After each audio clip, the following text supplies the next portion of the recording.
John, can you see the map there?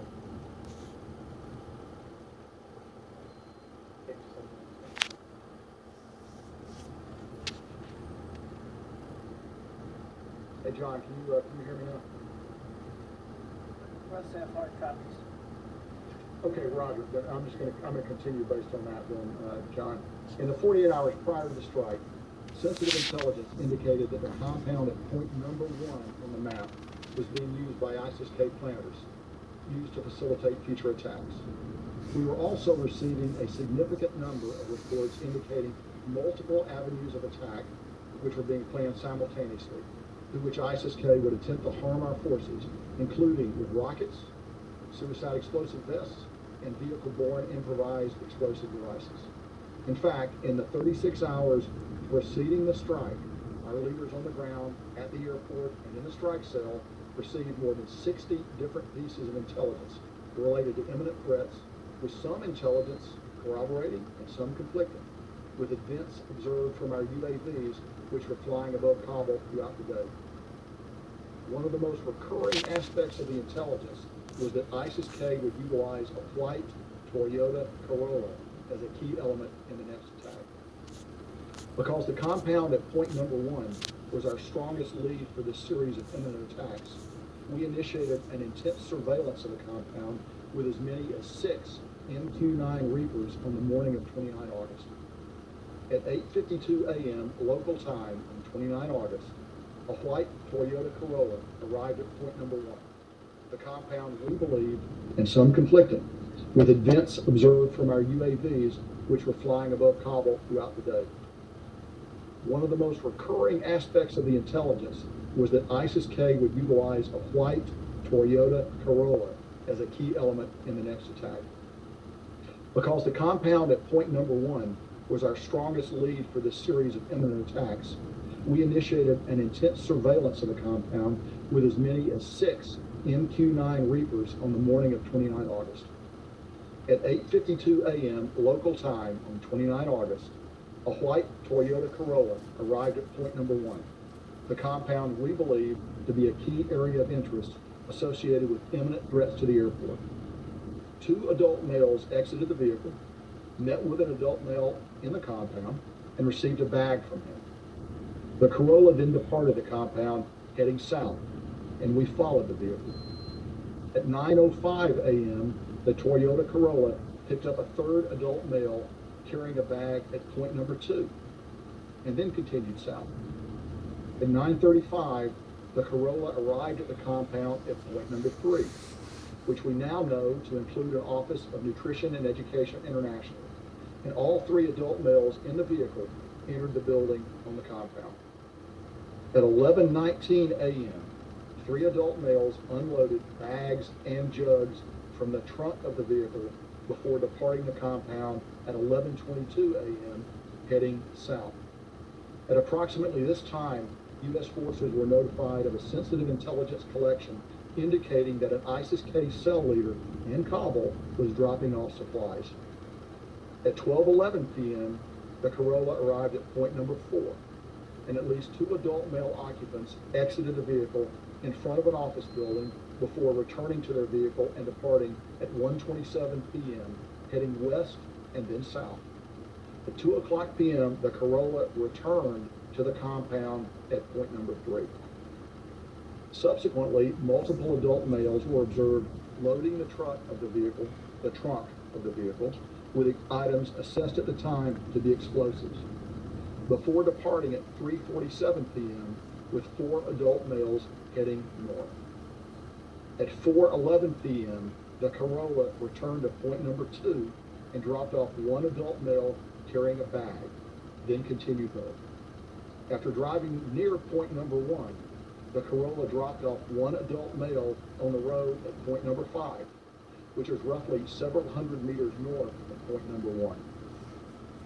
At 4:39 p.m., the Corolla dropped off its last passenger on the road at point number 6.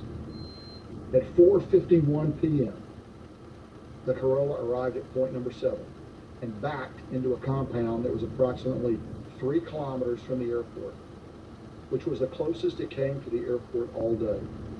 We were very concerned that the vehicle could move quickly and beat the airport boundary in a matter of moments.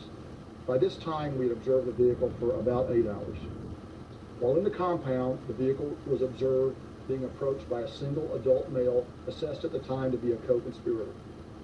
The strike was executed at this time because the vehicle was stationary and to reduce the potential for civilian casualties. The single Hellfire missile was fused to detonate inside the vehicle to further minimize the chance for civilian casualties. It struck the vehicle at 4:53 p.m., which produced an explosive event and follow-on flames significantly larger than a Hellfire missile would have been expected to produce.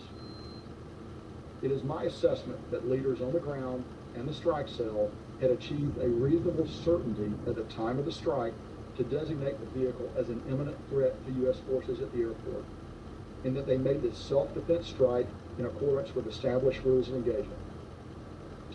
That assessment is based upon interviews with leaders on the ground and members of the strike cell, on a review of the intelligence available to the team at the time of the strike, and on the team's interpretation of how this vehicle and its occupants' actions were confirming the intelligence that they were seeing. It is further my assessment that the strike team were convinced at the time of the strike that the area was clear of civilians, and that they had taken prudent steps in regards to weaponeering the strike to minimize the potential for civilian casualties. Finally, it is my assessment that they did believe, as reported, that there was a secondary explosion. Our investigation now concludes that the strike was a tragic mistake. First, I will stress this was not a rushed strike. The strike cell deliberately followed and observed this vehicle and its occupants for 8 hours, while cross-checking what they were seeing with all available intelligence, to develop a reasonable certainty of the imminent threat that this vehicle posed to our forces. Second, while the initial reports indicated a secondary explosion, the initial investigation could only conclude that there was a possible to probable presence of external accelerants that could include either explosive material in the vehicle or an ignition of the gas tank of the vehicle. Subsequent analysis could not rule out the presence of a small amount of explosive material, but determined that the most likely cause was the ignition of gas from a propane tank located immediately behind the car. Such an ignition would have created a brief but massive fireball oriented directly up and out of the compound that was observed in the video and displayed in this photo. If we could get that next photo up, please.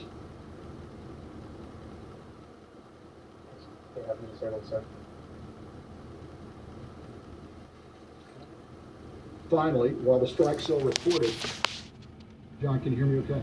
I got you, sir. Roger. Finally, while the strike cell reported the presence of 2 adult males, one inside the vehicle and one outside the vehicle at the time of the strike, the cell initiated a review of their footage immediately following the report of civilian casualties and determined that a few partially obscured forms were briefly visible moving in the compound. This led to my initiation of an investigation within 24 hours of the strike. A comprehensive review of all the available footage and reporting on the matter led us to a final conclusion that as many as 10 civilians were killed in the strike, including up to 7 children. At the time of the strike, based upon all the intelligence and what was being reported, I was confident that the strike had averted an imminent threat to our forces at the airport. Based upon that assessment, I and other leaders in the department repeatedly asserted the validity of this strike. I am here today to set the record straight and acknowledge our mistakes. I will end my remarks with the same note of sincere and profound condolences to the family and friends of those who died in this tragic strike. We are exploring the possibility of ex gratia payments. And I'll finish by saying, preventing an imminent attack on our forces and civilian evacuees, we now... Shalom Yashrala, Shalom.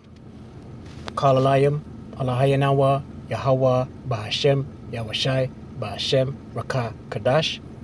Double honors to the apostles and elders of Great Millstone who teach one of rule well, who taught me this truth. Peace and salutation to the Akim, the fellow laborers, the hopeful elect, pushing this truth at risk of their own lives throughout the 4 corners of the earth.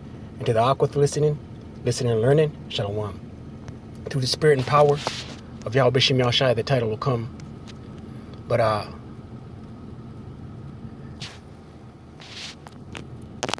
two precepts came to mind. Micah 2 and 4. And it reads,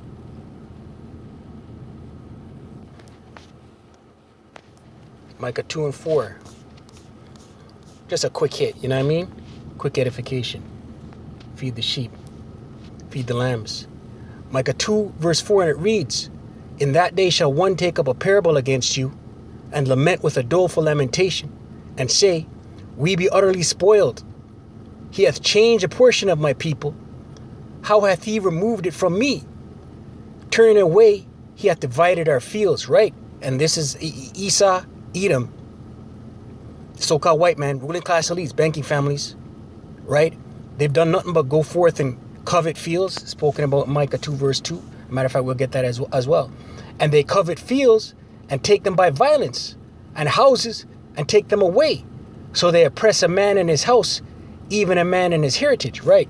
So this has been the MO of Esau, Edom, right? Oppressing heritages, oppressing a man in his house, right? Taking things by violence, coveting fields, all in pursuit of resources, commodities, right?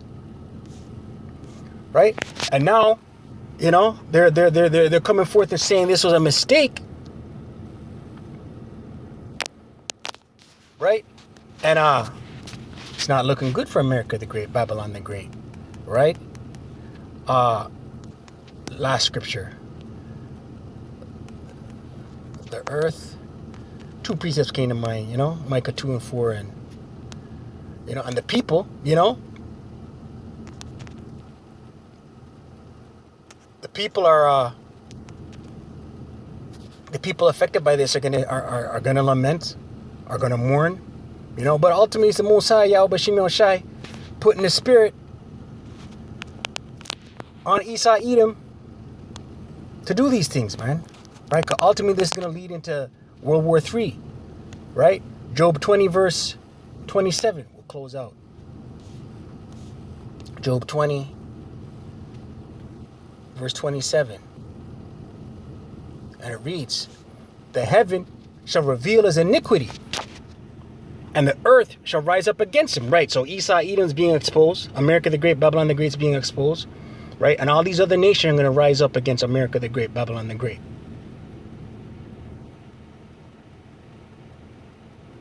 Right? I pray you edified. I don't want Rawchaa. Stay prayed up, pray without ceasing. Kwame Yasharala. Wa Abad Baba.